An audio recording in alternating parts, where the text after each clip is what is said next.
There I was in the bottom of the Grand Canyon, and I was really sick. How did this happen? How did this happen 9 months after my husband, John, of 35 years, had died? We had 2 grown children. We had a new granddaughter. What was I doing down there?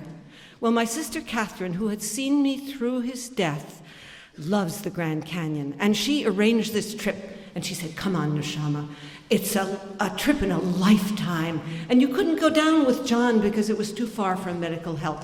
So come." And I said, "You think I'll be ready?" She said, "Well, it's a gestational period, 9 months." And so there I was on the plane going to Arizona, and my voice had dropped to baritone. So, it was a cold, so I thought. But into the canyon, it became acute bronchitis. It was bad, and my sister, who's a nurse, was worried. So she tried to rustle up some antibiotics from various people on the trip. There were a lot of medical personnel, and they weren't going to give us any of their drugs. So she came to me, she opened her palm, and on it were peeled garlic cloves. She said, "Italian penicillin," and I swallowed them. And then she said, so you don't get airlifted out, you're going to have to drink more than you ever thought you could hold, and you're going to have to get that gunk out of your lungs. Therefore, I was not the person you want sitting next to you on the raft.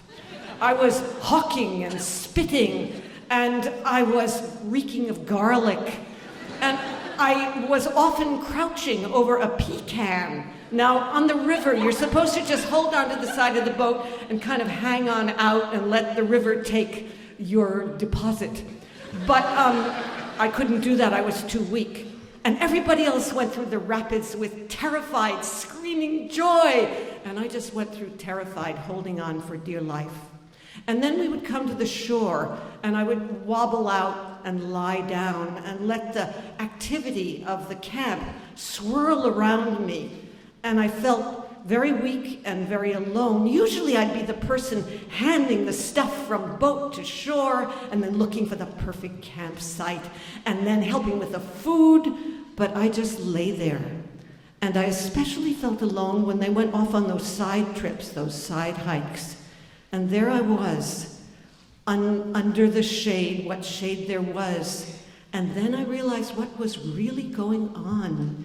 In this deep crack in the earth, under the pitiless blue sky, I could finally feel what had actually happened. I thought I had done my grieving, but I had gone on with my life. And I needed to feel the weight of presence and the weight of absence. And one strange thing that happened is that John died of a lung disease, and there I was struggling for breath. It was as if he was right inside me. And I didn't have any distractions. It was silent except for the crows and the gurgle of the river. I couldn't even read, which is my solace because I was so sick. So I lay there and I felt it. And then I got better. Let's hear it for Italian penicillin. And it was time, because nobody but my sister and I knew that we had brought John down on the river with us in whatever form we could, a bag of ashes. And that's what I was going to do. I was going to scatter his ashes.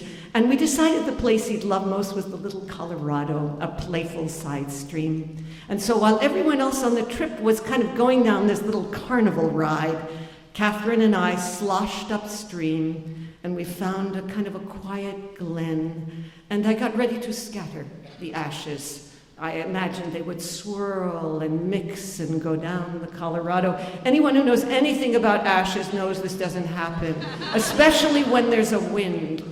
So I dumped out the bag, and the ashes coated me. I was covered with John, and all I could do was dunk and weep and dunk and weep. And you should know that I do not cry readily. And when he was washed off to the best of my ability, I went back to where they were going down the little Colorado. I put on my life jacket upside down like a diaper. That's how you protect your rump from rocks on the bottom. I stuck my feet out, and down the little Colorado I floated 3 times. And when I crawled out the last time, a guide looked at me and he said, "Neshama, what was going on? I never saw such a beatific expression on anyone going down the little Colorado. I said I was traveling with my husband, John, and I was learning to let him go.